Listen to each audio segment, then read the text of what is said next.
आज आपण paper number 7 आणि त्यामधला दुसरा जो चॅप्टर आहे राजकीय सिद्धांताचे दृष्टिकोन या संदर्भात चर्चा करणार आहोत।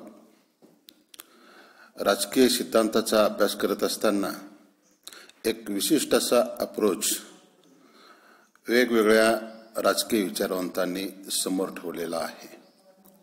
प्रामुख्याने राज्यशास्त्राचे अभ्यास करत असताना आपण 3 पॅटर्न पाडलेले होते। याची चर्चाही केलेली आहे आपण, म्हणजे पारंपरिक राज्यशास्त्र, संक्रमण काळातील राज्यशास्त्र आणि आधुनिक राज्यशास्त्र। पारंपरिक राज्यशास्त्र हे इसवी पूर्व काळापासून ते 1850 पर्यंत या पिरियडमध्ये राज्यशास्त्राचा जो अभ्यास केलेला आहे तो ट्रॅडिशनल पारंपरिक राज्यशास्त्राचा अभ्यास मानला जातो।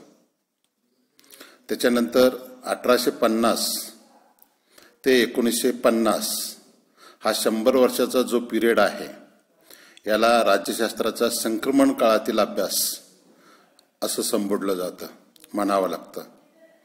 आणि त्याच्यानंतर 1950 नंतर ते आज तागायत अप टू डेट आतापर्यंत राज्यशास्त्राचा जो अभ्यास केला जातो त्या अभ्यासाला आपण आधुनिक राज्यशास्त्राचा अभ्यास मानावा लागतो। साधारणतः अध्ययनाच्या दृष्टिकोनातून हे राज्यशास्त्राचे 3 सेपरेट विभाग केलेले आहेत, कारण प्रत्येक विभागामध्ये राज्यशास्त्राला एक नवी दिशा मिळालेली आहे। पारंपरिक राज्यशास्त्र, संक्रमण काळातील राज्यशास्त्र आणि आधुनिक राज्यशास्त्र यांचा एकमेकाशी घनिष्ठ संबंध आहे, कारण त्या पिरियडमध्ये राज्यशास्त्राला अनेक नवीन सिद्धांत, अनेक नवीन वेगवेगळे संकल्पना या मिळालेल्या आहेत। आज आधुनिक काळामध्ये जे काही राजकीय सिद्धांत मांडले जातात किंवा राज्यशास्त्राला वास्तववादी शास्त्रीय करण्यासाठी जे काही घटक उपयुक्त ठरलेले आहेत ते घटक आपल्याला या 3 पिरियडमधलेच मिळालेले आहेत। याची जाण आपल्याला ठेवावी लागेल। पारंपरिक राज्यशास्त्र हे इसवी काळातलं राज्यशास्त्र आहे म्हणून ते जास्त उपयुक्त नाही असं म्हणून चालत नाही, कारण अरिस्टॉटल, अरिस्टॉटल तर राज्यशास्त्राचे जनक मानले जातात। त्यांनी अनेक सिद्धांत मांडलेले आहेत की जे आज सुद्धा आपल्याला फार महत्त्वाचे आणि उपयुक्त वाटतात। असो, राजकीय सिद्धांत ज्या वेळेला आपण अभ्यासतो त्यावेळेला त्याचे एक वेगळे अप्रोच आहेत।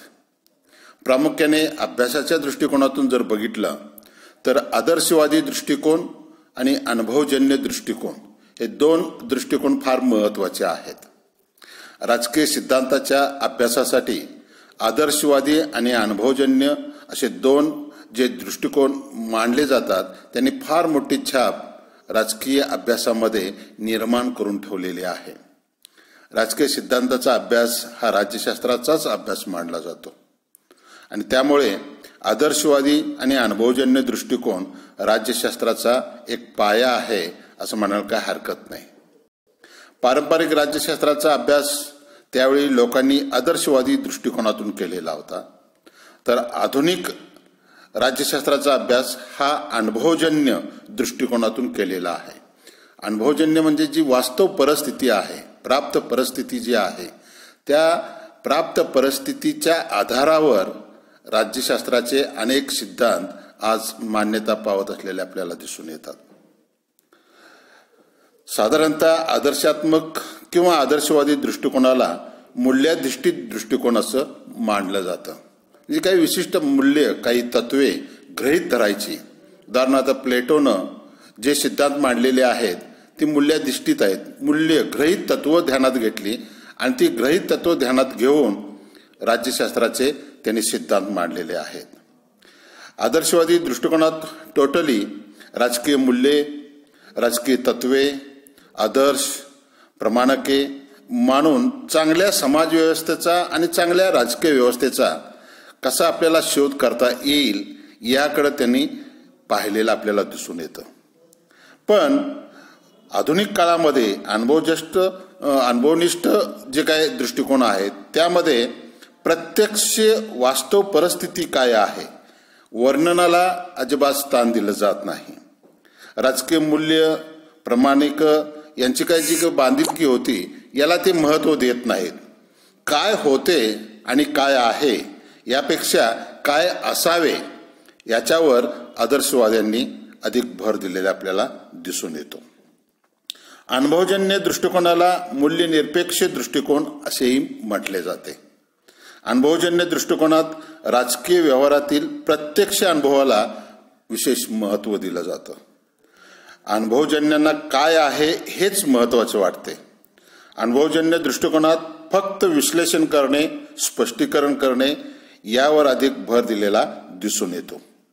अनुभवाद्वारे प्रत्यक्ष ज्ञान प्राप्त करणे हा हेतू अनुभवजन्य दृष्टिकोनात गृहीत धरलेला असतो आणि यासाठी निरीक्षण, संकलन, परीक्षण, प्रयोग, निष्कर्ष काढणे या ज्या काही गोष्टी आहेत या गोष्टींना अनुभवजन्य विचारवंत जास्त महत्त्व देतात. आज आपण आदर्शवादी दृष्टिकोन याच्यावर जास्त विचार करणार आहोत. पारंपरिक राज्यशास्त्रामध्ये हा आदर्श दृष्टिकोन आपल्याला पाहावयास मिळतो. पारंपरिक राज्यशास्त्रात आदर्शवादी दृष्टिकोन हा सामाजिक नीतिशास्त्राचा एक भाग मानला जातो. कारण नैतिक मूल्याची सामाजिक हिताच्या दृष्टिकोनातून प्रस्थापना करणं हा त्याचा मुख्य हेतू आहे. परत एक वेळा सांगतो तुम्हाला, नैतिक मूल्यांची सामाजिक हिताच्या दृष्टिकोनातून प्रस्थापना करणं हा आदर्शवादी दृष्टिकोनाचा मुख्य हेतू असतो. पारंपरिक राज्यशास्त्रात काही मूल्ये, काही प्रामाणिक मानून त्यांच्या प्रत्यक्षीकरणासाठी राज्याचं स्वरूप कसं असावं यासाठी अरिस्टॉटल, प्लेटो या विचारवंतांनी अभ्यास केलेला दिसतो आपल्याला. व्यक्ती आणि समाज यांच्या हिताच्या दृष्टीनं चांगलं, वाईट, योग्य, अयोग्य या संबंधीचा निर्णय करण्याची आदर्शवादी दृष्टिकोनात जास्त प्रयत्न झालेला आपल्याला दिसून येतो. प्लेटोनं आणि त्याच्यानंतर मार्क्सपर्यंत राजकीय विचारवंतांनी आदर्शवादी दृष्टिकोनातूनच राज्यशास्त्राचा अभ्यास केलेला आहे. या आदर्शवादी दृष्टिकोनाची काही महत्त्वाची वैशिष्ट्ये आहेत. त्यातलं पहिलं वैशिष्ट्य आपल्याला सांगता येईल मूल्याधिष्ठित दृष्टिकोन. मूल्यप्रधान हे आदर्शवादी दृष्टिकोनाचं महत्त्वाचं वैशिष्ट्य आहे. मूल्यप्रधान दृष्टिकोन हा आदर्शवादी दृष्टिकोनातला महत्त्वाचा भाग मानावा लागतो.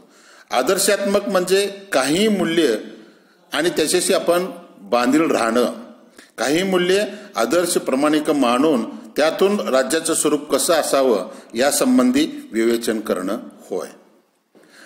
साधारणतः राजकीय सिद्धांताची मांडणी करताना काही विशिष्ट तत्व मूल्य शोधायची, निवडायची आणि त्यातून काही सिद्धांत मांडायची की जे जनतेला, राज्याला, राज्याच्या हिताला, देशाच्या विकासाला पोषक आणि पूरक ठरते. याच विचारातून प्लेटोनी आदर्श राज्याची विचारसरणी आणि तत्वज्ञ राज्यकर्ता कसा असावा यासंबंधी मांडलेला त्यांचा विचार, त्याचबरोबर त्यांनी मांडलेला साम्यवाद हा सुद्धा त्याचाच भाग मानावा लागतो. हेगेलच्या राज्याचे स्वरूप हे पूर्णपणे आदर्शवादीच होते. कार्ल मार्क्सचा साम्यवाद हा सुद्धा मूल्य आणि प्रामाणिक गृहीत धरूनच केलेला होता. सामान्यतः स्वातंत्र्य, समता, न्याय, सार्वभौमत्व या अशा ज्या काही संकल्पना आहेत या संकल्पना आणि यांचा अभ्यास करताना तत्व आणि मूल्य ठेवलेलेच आपल्याला समोर दिसून येतात.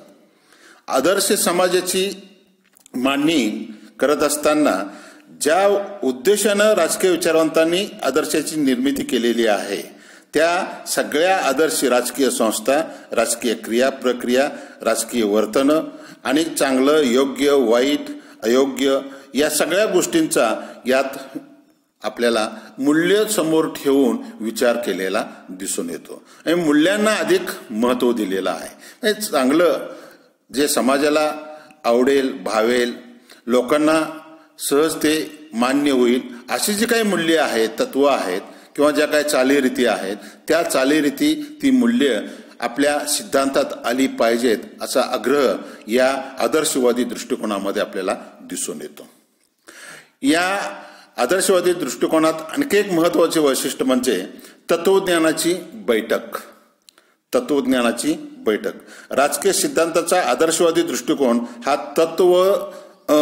तत्वज्ञानाच्या बैठकीवरच आधारलेला आहे, किंबहुना तो त्याचा एक अविभाज्य घटक आहे. राजकीय तत्वज्ञान हा पारंपरिक राज्यशास्त्राचा पाया मानला जातो.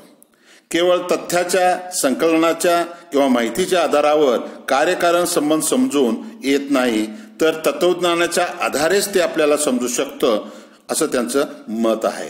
त्यामध्ये हेगेलने जो सिद्धांत मांडलेला आहे विरोधाभास विकासाचा, तो याच आधारावर मांडलेला आपल्याला दिसून येतो. कार्ल मार्क्सनं साम्यवादी समाजरचनेचा सिद्धांत तसाच मांडलेला आहे. त्याच्यानंतर लोकशाही सिद्धांताची मांडणी करताना राजकीय विचारवंतांनी स्वातंत्र्य, समता, बंधुता, सामाजिक न्याय याच तत्वांचा आधार घेतलेला दिसून येतो.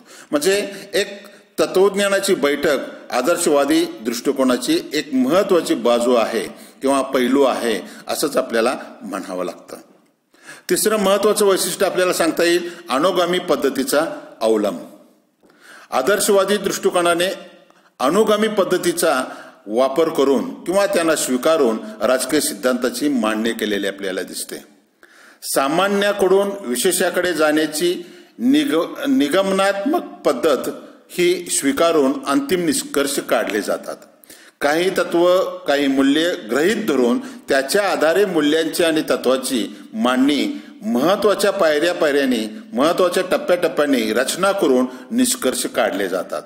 उदाहरणार्थ सामाजिक कराराची मांडणी करताना हॉब्स, लॉक, रुसो यांनी मानवी स्वभावाचं प्रथम विश्लेषण केलं आणि त्यानंतर सामाजिक कराराचा सिद्धांत मांडला.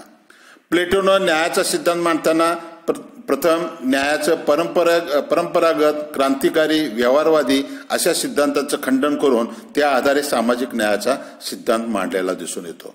थोडक्यात अनुगामी पद्धतीचा अवलंब हा आदर्शवादी दृष्टिकोनातला एक महत्त्वाचा भाग मानावा लागतो. त्याच्यानंतर या दृष्टिकोनाचं पुढचं वैशिष्ट्य काय आहे तर व्यक्तिनिष्ठ स्वरूपाचा हा दृष्टिकोन आहे. काही वेळा आदर्शवादी दृष्टिकोनाचे स्वरूप व्यक्तिनिष्ठ असतेच, असावेच लागते. जेव्हा एखादा विचारवंत अमुक एक विचार आदर्श वाटला म्हणून आपल्या नवीन सिद्धांतांची मांडणी करतो, तेव्हा वस्तुस्थितीपेक्षा त्याची मते प्रमाण मांडली जातात. गृहीत तत्वाच्या किंवा प्रामाण्याच्या याला कोणी आव्हान त्यावेळेला देत नाही.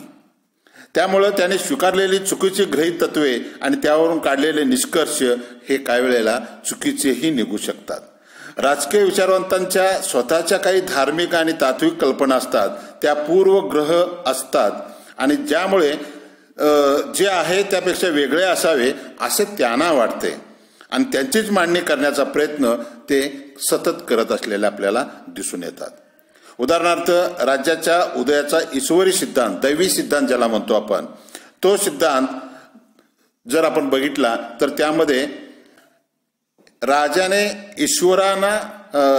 राज्य हे ईश्वराने निर्माण केलेलं आहे हे तत्व गृहीत धरल्यामुळं अशा या सिद्धांताची मांडणी, राजकीय सिद्धांताची मांडणी अयोग्य आणि अवास्तव पद्धतीने झालेली आहे हे स्पष्ट होतं. या वैशिष्ट्यानंतर आदर्शवादी दृष्टिकोनात पुढचं महत्त्वाचं वैशिष्ट्य म्हणजे नैतिकतेचे अधिष्ठान. नैतिकता हा आदर्शवादी दृष्टिकोनाचा एक महत्त्वाचा घटक आहे. नैतिकता म्हणजे काय तर काही गोष्टी आपल्याला चांगल्या ज्या वाटतात, योग्य, बऱ्या वाटतात, ऐकायला किंवा अनुभवायला बऱ्या वाटतात, केवळ त्यासाठी स्वीकारलेली जी काही तत्वमूल्ये असतात त्याला आपण नैतिक मूल्य म्हणतो. आपल्याला आवडली तर स्वीकारायची, नाही आवडली तर सोडून द्यायची. जर आपल्याला जोपर्यंत आपल्याला ते फायद्याचं वाटतं तोपर्यंत ते स्वीकारायचं. अशा पद्धतीनं नैतिकतेचं अधिष्ठान आदर्शवादी दृष्टिकोनामध्ये आहे असं आपल्याला म्हणावं लागतं. व्यक्ती आणि समाज यांच्या कल्याणाच्या दृष्टीने चांगले काय, वाईट काय, योग्य काय, अयोग्य काय यासंबंधी विचार करायचा आणि त्यातून जे चांगलं आहे, जे योग्य आहे ते स्वीकारायचं. म्हणजेच नैतिकतेची जी काही मूल्ये आहेत त्या मूल्याची प्रस्थापना या दृष्टिकोनामध्ये आपल्याला झालेली दिसून येते. समाज हिताच्या दृष्टिकोनातून काही नैतिक मूल्य ही मार्गदर्शक असतात. डेव्हिड ॲप्टर यांनी आपल्या आधुनिकीकरणाच्या अभ्यासाचे काही संकल्पनात्मक दृष्टिकोन या पुस्तकामध्ये त्यांनी असं म्हटलं आहे की आदर्शवादी दृष्टिकोनातून मूलभूत विवेचन चांगले वाईट काय आहे हे ठरवण्याच्या नैतिकतेच्या प्राधान्याला अत्यंत त्यांनी महत्त्व दिलेलं आहे. नैतिक हा अत्यंत महत्त्वाचा घटक याच्यामध्ये दृष्टिकोनामध्ये स्वीकारलेला आपल्याला दिसून येतो. आता आदर्शवाद आणि काल्पनिकता याही गोष्टी या दृष्टिकोनामध्ये फार महत्त्वाच्या प्रमाणित मांडलेल्या आहेत. आदर्शवादी दृष्टिकोनात आदर्शांना आणि त्यांनी स्वीकारलेल्या कल्पनांना वाजवीपेक्षा जास्त एकंदरीत महत्त्व दिलेलं दिसून येतं. त्यामुळे वास्तवात न येणाऱ्या कल्पना आणि आदर्श हे राजकीय सिद्धांतातला एक महत्त्वाचा मारक भाग आहे हे सिद्ध झालेलं आहे. राजकीय विचारवंतांनी कल्पना विलासातून मांडलेली गृहीतकं आदर्श समाजाच्या व्यक्तीच्या हिताच्या दृष्टिकोनातून मांडलेली गृहीत तत्व ही योग्य आहेत, परंतु प्रत्यक्षात अशी तत्व किंवा गृहीतकं आदर्श निर्माण घेऊन येऊ शकतात, ठामपणे येऊ शकतात असं आपल्याला म्हणता येत नाही. उदाहरणार्थ प्लेटोचा तत्वज्ञ राज्यकर्ता, त्यांनी मांडलेला स्त्रियांचा साम्यवादी विचार किंवा आदर्श राज्याबद्दल त्यांनी स्वीकारलेल्या गोष्टी या वास्तवात येणं कधीही शक्य नाही. हे मान्यही होणार नाही. आधुनिक काळात शास्त्राच्या आधारावर निष्कर्ष काढले जातात. वास्तववादी दृष्टिकोन जो स्वीकारलेला आहे आणि त्यांना जो भावलेला आहे, आवडलेला आहे, असे तर जे काही अभ्यासक आहेत किंवा विचारवंत आहेत या आदर्शवादी दृष्टिकोनाला अजिबात आपल्या सिद्धांतामध्ये आपल्या अभ्यासाला ते महत्त्व देत नाहीत. आणि त्यामुळं अलीकडं अनेक क्रांत्याही झालेल्या आहेत. रशियामध्ये झालेली रशियाची राज्यक्रांती, फ्रान्समध्ये झालेली क्रांती हे त्याचं उत्तम उदाहरण आहे. कारण प्रत्यक्षात असे तत्वज्ञानाला किंवा नैतिकतेला किंवा वास्तववादी याला छेद देणारे हे जे काही घटक आहेत याला आपण दूर केलं पाहिजे, वेळेत दूर केलं पाहिजे. या आधारावरच त्यांनी साधारणतः या क्रांत्या केलेल्या आपल्याला दिसून येतात. तर अशी काही वैशिष्ट्ये या आदर्शवादी दृष्टिकोनामध्ये आपल्याला पाहावयास मिळतात. याच्यानंतरचा जो दृष्टिकोन आहे तो अनुभवजन्य दृष्टिकोन, याबद्दल आपण चर्चा पुढच्या पिरियडला करूया. थँक्यू.